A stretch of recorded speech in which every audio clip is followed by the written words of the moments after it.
She returned with a fake smile, this time more direct. Sir, I'm sorry, but we may need to move you to accommodate another passenger.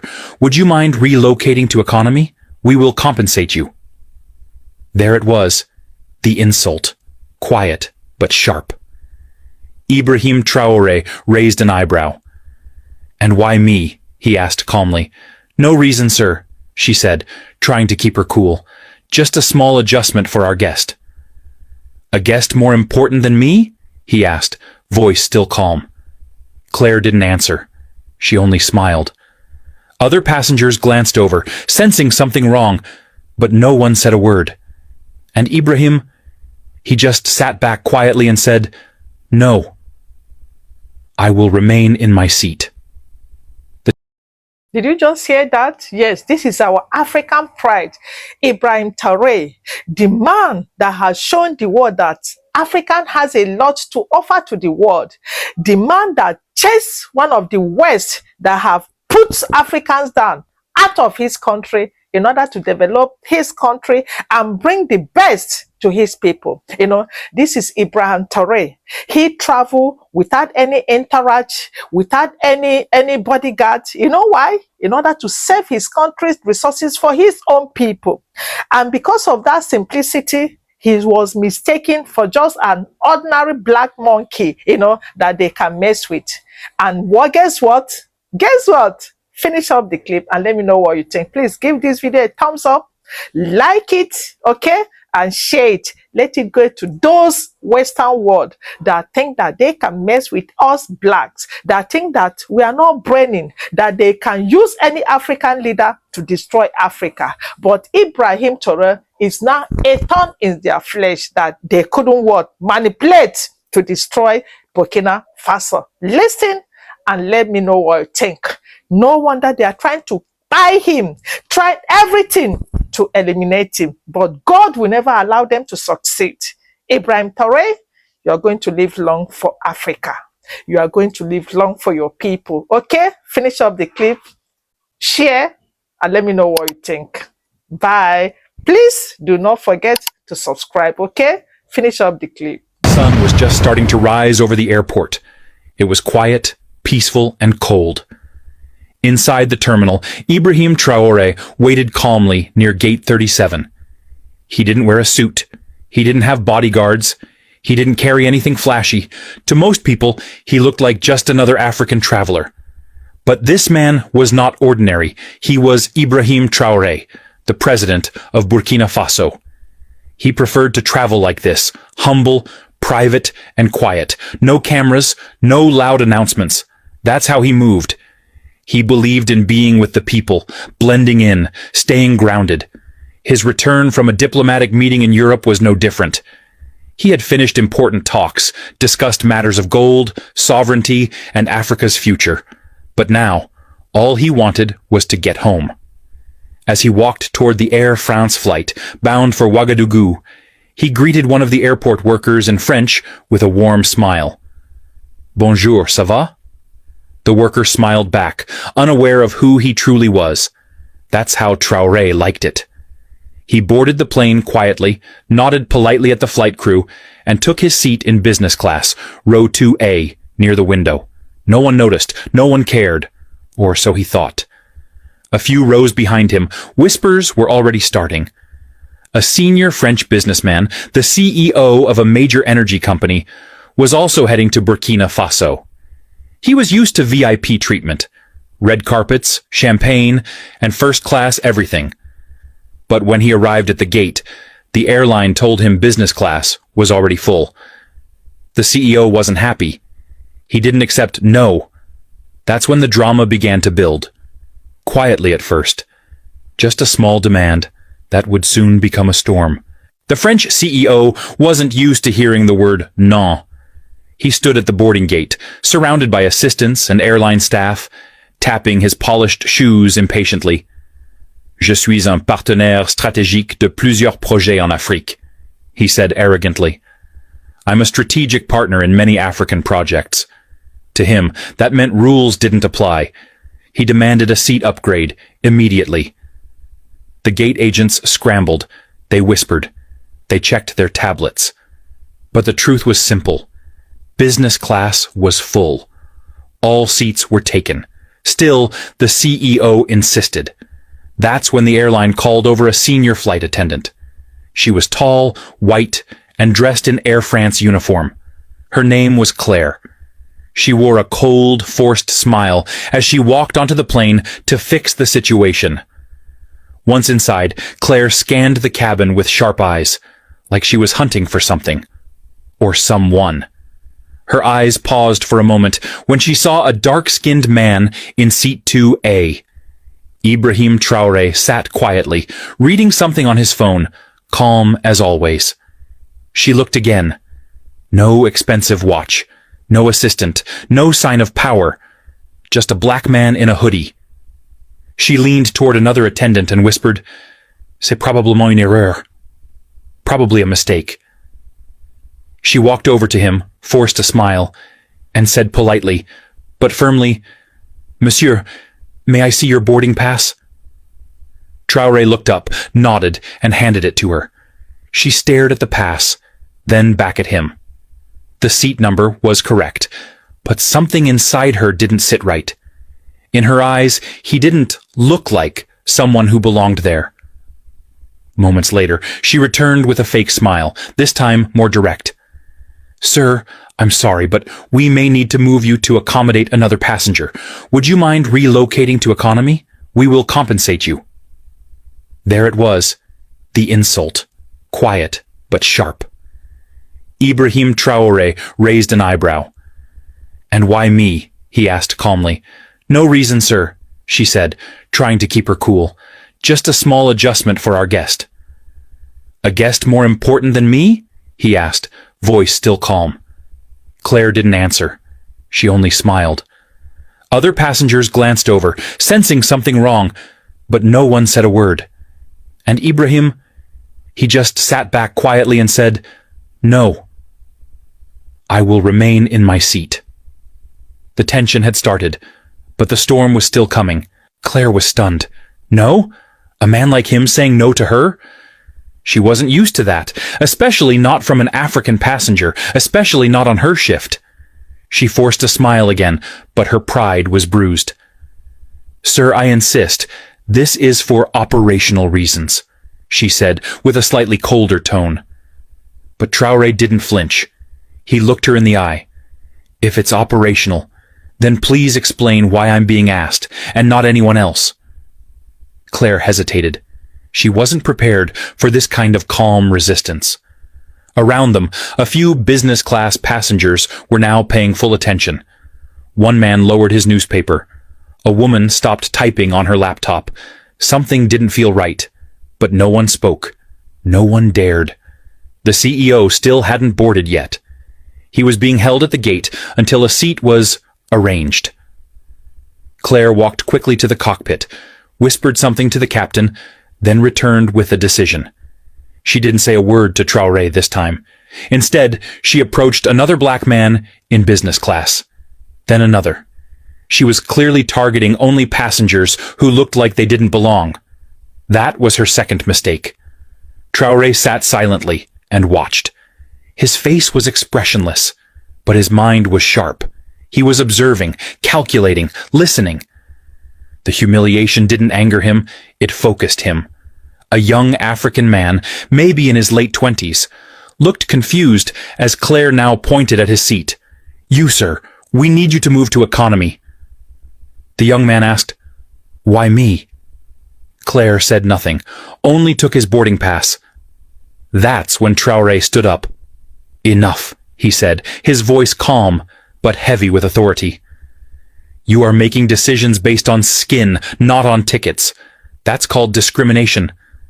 Claire turned, a bit shaken. "Sir, I'll have to ask you to sit down. Please don't cause a scene." Traore looked her straight in the eyes.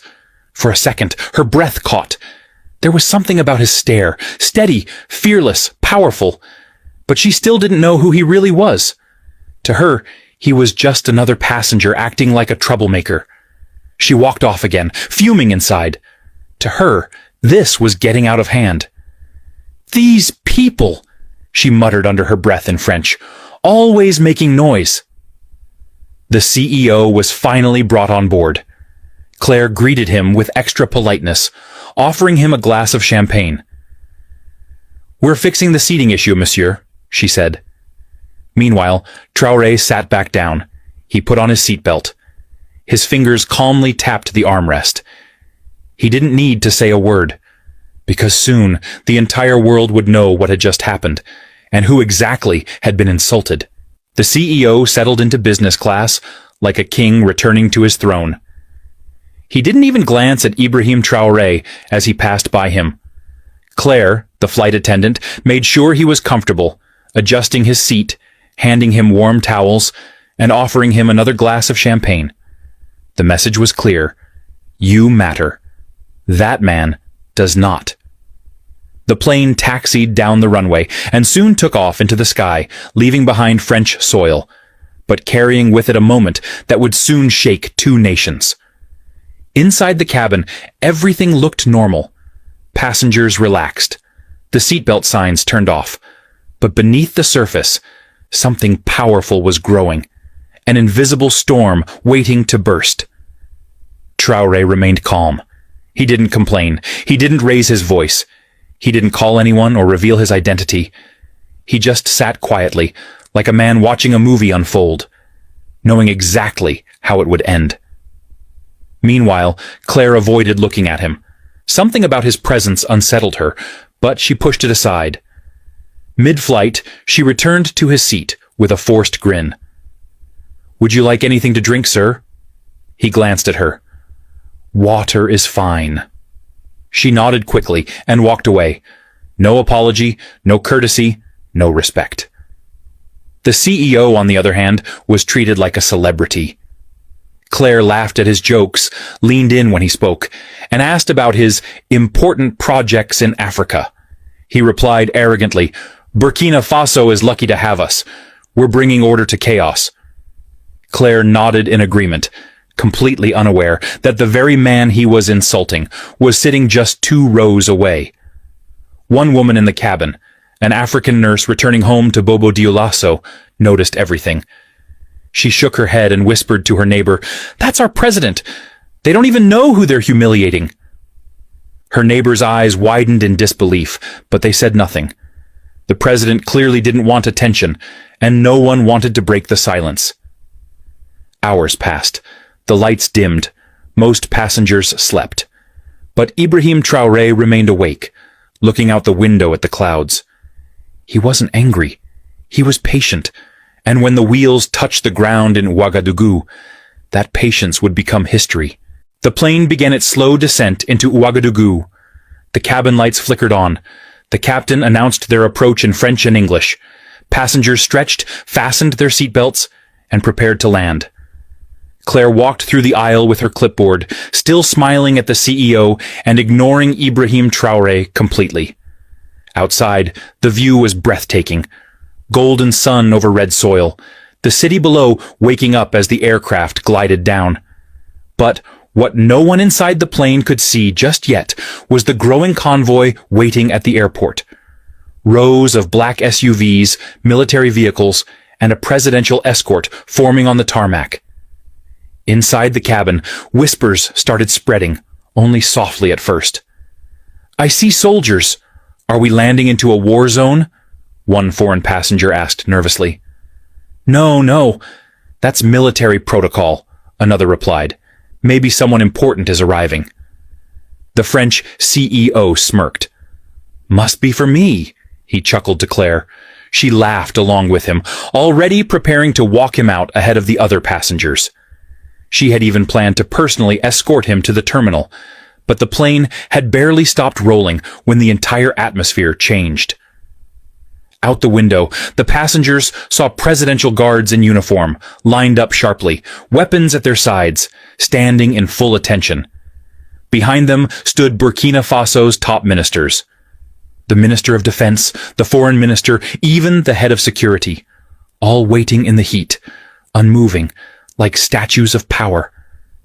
Claire peeked out the window and gasped. What is this?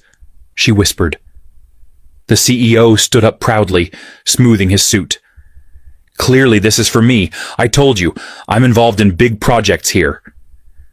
But before anyone could even step off the plane, a tall officer in a black beret boarded the aircraft.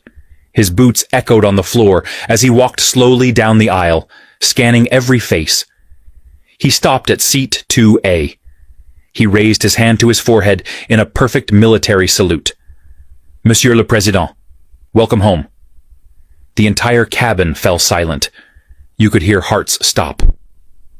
Claire's face dropped, her eyes darting between the officer and the man she had looked down on for the entire flight. Her hands began to tremble. Ibrahim Traore slowly stood up. Calm. Dignified. Not a word spoken. The CEO took a step back, his mouth slightly open. President? He stuttered. That man? Traore turned and gave him a simple nod. Not angry, not proud, just a man who no longer needed to say anything. Another officer stepped in. We have instructions, he said coldly, looking at Claire and the CEO. You two will come with us immediately. Wait. What? Claire whispered. Why me? You are being detained for questioning, the officer replied sharply. You have publicly disrespected the head of state on national soil. That is a serious offense. Claire tried to laugh nervously, looking around. No, this has to be a mistake. I was doing my job. But no one listened.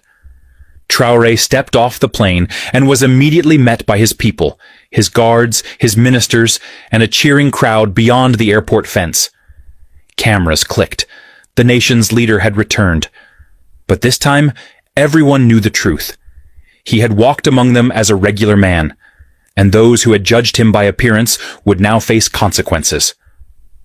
Back on the aircraft, Claire and the CEO were both being led away in handcuffs.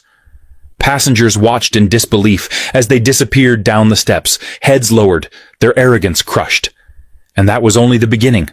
The tarmac was blazing under the Burkina Faso sun, but all eyes were on the two people being escorted away in handcuffs. Claire, the Air France flight attendant, and the high-powered French CEO. Gone were their smug smiles. Gone was the arrogance.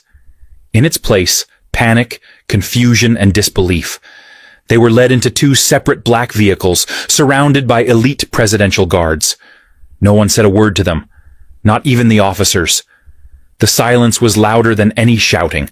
It was the silence of power being reclaimed, of dignity being defended. Inside the terminal, President Ibrahim Traore stood before a small press gathering. He spoke calmly, without anger, but his words were sharp and unforgettable. In Burkina Faso, we don't look at a man's skin to measure his worth. We don't bow to money or old colonial habits. Here, we respect dignity, humanity, and our people. That is the new Africa. The story spread like wildfire. Videos were leaked online. Footage of the arrest, images of the military saluting Traore, news clips showing the CEO being dragged away, looking like a child caught stealing. Social media exploded.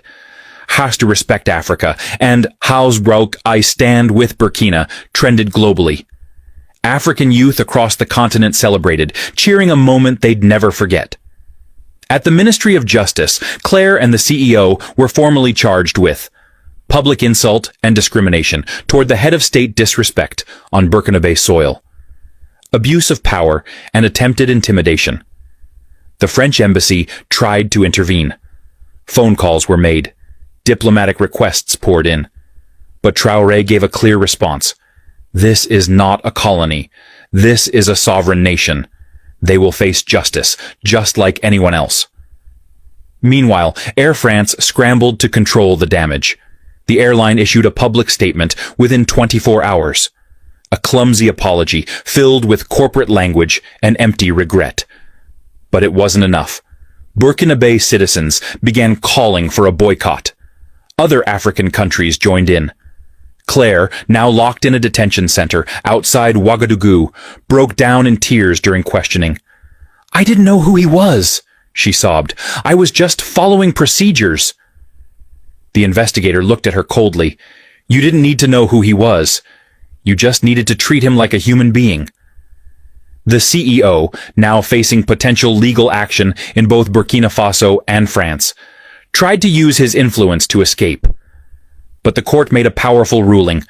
No immunity, no special treatment. Let justice be equal. Traore never gloated. He never once mocked them. He simply returned to the presidential palace and continued his work, building roads, empowering young people, strengthening the military, defending the land. But that moment on the plane became legend. A quiet man in a hoodie, a flight attendant with prejudice, a CEO blinded by pride, and a landing that changed everything.